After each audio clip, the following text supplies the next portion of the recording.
The idea of carrying a .22 for self-defense makes some people uncomfortable before the conversation even begins. To them, the answer is obvious. .22 is a small game cartridge, a plinking round, a training caliber, something for new shooters, backyard targets, and quiet afternoons at the range. It is not supposed to be in the same sentence as concealed carry, and yet the discussion never goes away. People keep asking about .22 long rifle and .22 Magnum for personal defense, not because they think these cartridges are magic, but because real life is more complicated than internet arguments.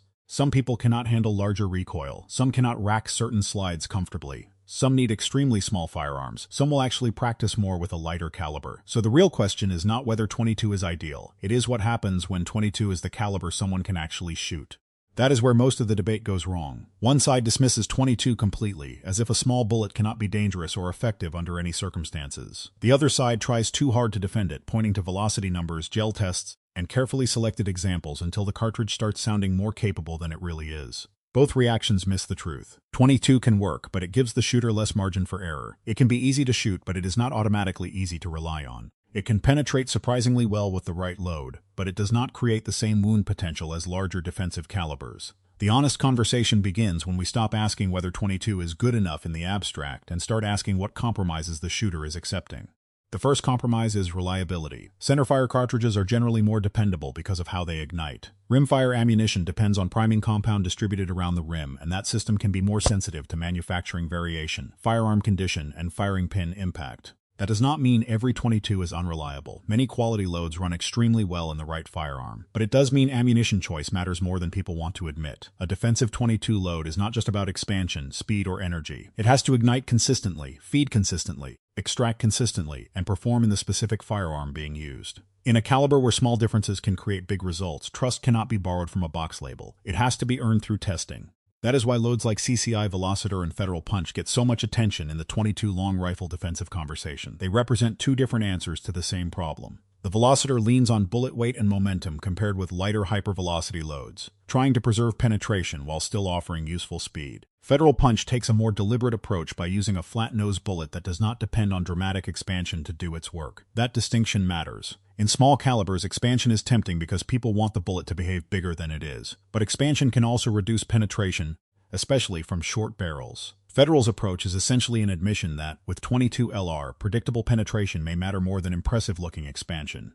That is the hidden theme across almost every serious .22 defensive load. The shooter is forced to choose between disruption and depth. Lighter, faster rounds can look impressive because they produce higher velocity and sometimes more dramatic energy transfer. Loads like CCI Stinger, Aguila Super Maximum, or segmented varmint-style ammunition promise speed, fragmentation, and impact. They can be useful for the purposes they were designed around, and in some cases they can perform surprisingly well. But the weakness is always lurking nearby. Light bullets can lose momentum. Hollow points may not expand consistently from short barrels. Fragmenting designs may create shallow wounds if they break apart too early. What looks violent in one medium may not provide enough depth in another. That does not make fast .22 loads worthless, it makes them specialized. A high-velocity round may be excellent for small game work, pest control where lawful, or range use where a flatter trajectory is helpful. In a defensive context, though, the shooter has to be more cautious about what the load is actually doing. Speed alone is not a complete answer. A 30 or 32 grain bullet leaving fast may produce attention-grabbing numbers, but numbers do not guarantee consistent performance through clothing, at awkward angles, or from very short barrels. This is where .22 punishes wishful thinking. The cartridge has limited mass to work with, so every design choice matters. Make it faster and you may give up weight. Make it expand and you may give up penetration. Make it fragment and you may give up consistency. .22 Magnum changes the conversation, but it does not erase the trade-off. On paper, it looks like the obvious upgrade. More velocity, more case capacity, heavier defensive bullet options, and better performance potential from compact revolvers. Loads like Speer Gold Dot, Hornady Critical Defense, Federal Personal Defense, CCI Maxi-Mag, and Winchester Dynapoint exist because manufacturers understand that .22 Magnum can occupy a strange but useful space. Easier to shoot than many larger calibers, but more energetic than .22 LR. For people who carry small revolvers, especially those who struggle with recoil, .22 Magnum can feel like a reasonable compromise. But it still needs realism. It is not a pocket rifle cartridge. From short barrels, it loses a lot of the speed that makes it impressive in long guns. That short barrel issue is one of the most important parts of the entire discussion. Ammunition companies often publish velocities from rifle-length barrels or controlled test setups that do not match the tiny handguns people actually carry. A .22 Magnum that screams from a rifle can become much more modest from a snub-nosed revolver. A 22 LR hollow point that looks impressive on the box may not reach the same threshold from a compact pistol. This does not mean the ammunition is bad, it means context matters. Concealed carry guns are usually small, and small guns steal velocity. When velocity drops, expansion changes. When expansion changes, penetration changes. And when penetration changes, the entire defensive value of the load changes with it. This is why purpose-built defensive ammunition deserves attention. Hornady Critical Defense in 22 Magnum, Speer Gold Dot, and Federal's heavier personal defense loads are not just repackaged plinking rounds. They are attempts to make small-caliber defensive performance more predictable from the kinds of guns people actually carry. Features like controlled expansion, heavier bullets, flat nose profiles, soft points, or polymer-tipped hollow points are not marketing details by themselves. They are different solutions to the same limitation. How do you get enough penetration, enough disruption, and enough reliability from a very small projectile moving at reduced handgun velocity? None of these designs repeal physics, but some of them manage the compromise better than others.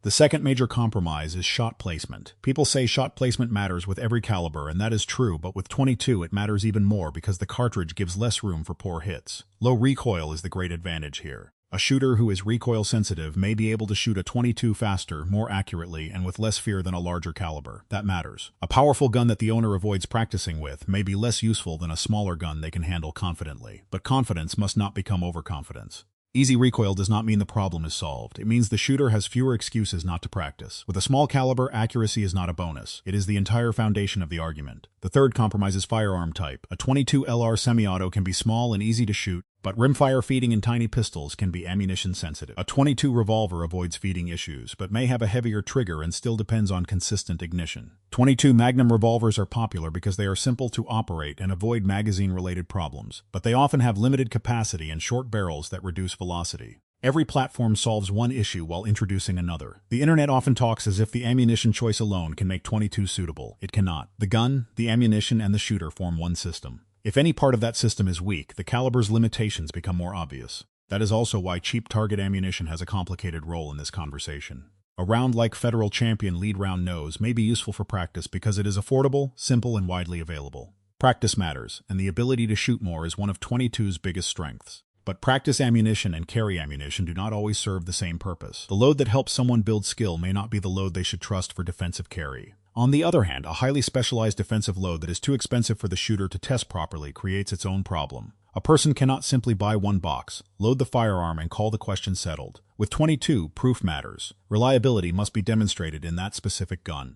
The deeper lesson is that 22 for self-defense is not really a caliber debate. It is a honesty debate. Can the shooter be honest about their physical limitations? Can they be honest about recoil tolerance? Can they be honest about how much they actually practice? Can they be honest about the limits of rimfire ignition and small projectile performance? Can they be honest enough to choose ammunition based on function rather than internet reputation? That honesty is more valuable than bravado. The person who says, "I shoot this smaller caliber well, I have tested it thoroughly, and I understand its limits," may be making a more serious decision than the person who buys a larger gun for status and rarely trains with it. Still, 22 should not be oversold. It is not the ideal defensive caliber for most people who can competently carry and shoot larger centerfire options. It does not offer the same margin. It does not produce the same terminal effect. It is more sensitive to ammunition selection and firearm reliability. The argument for 22 is not that it beats larger calibers. It is that, for some shooters, it may be the most realistic option they can actually control. That is a very different claim, and it is a more defensible one. When the choice is between a caliber someone cannot handle and a 22 they can shoot accurately and practice with regularly, the conversation becomes less theoretical. So when people ask for the best 22 LR or 22 Magnum ammo for concealed carry, the answer should not begin with a ranking. It should begin with a warning. The ammunition cannot carry the whole burden. A good load can improve the odds. It can prioritize penetration, manage expansion, reduce recoil, improve reliability, or perform better from short barrels. But it cannot turn a rimfire pocket gun into a service pistol. It cannot replace practice. It cannot erase the need to test function, and it cannot make up for poor judgment. The best 22 load is not the one with the most dramatic velocity figure or the most impressive marketing name. It is the one that runs in your firearm, reaches adequate depth, behaves predictably, and allows you to place shots with control. In the end, 22 defensive carry sits in an uncomfortable middle ground. It is more capable than critics want to admit, but more limited than supporters sometimes claim. That is what makes the topic worth discussing. It forces gun owners to confront the difference between ideal and usable. The ideal defensive handgun may be a larger centerfire caliber with proven performance and excellent reliability. But the usable gun is the one a real person can carry, control, practice with, and operate under stress. For some people, that may be a 22. If so, the choice demands more care, not less. More testing, Not less, more humility, not more confidence. The small caliber does not excuse small thinking. If anything, it requires the opposite. It requires the shooter to understand that every advantage comes with a cost. Low recoil comes with reduced power. Small size comes with reduced velocity. Fast bullets may sacrifice penetration. Expanding bullets may fail to expand. Rimfire ammunition may demand more testing, and confidence must be built through repetition, not assumed because the gun is easy to shoot. That is the real truth about 22 LR and 22 Magnum for concealed carry. They are not miracle rounds, and they are not jokes. They are compromises. And whether that compromise is acceptable depends less on the cartridge itself than on the seriousness of the person choosing it.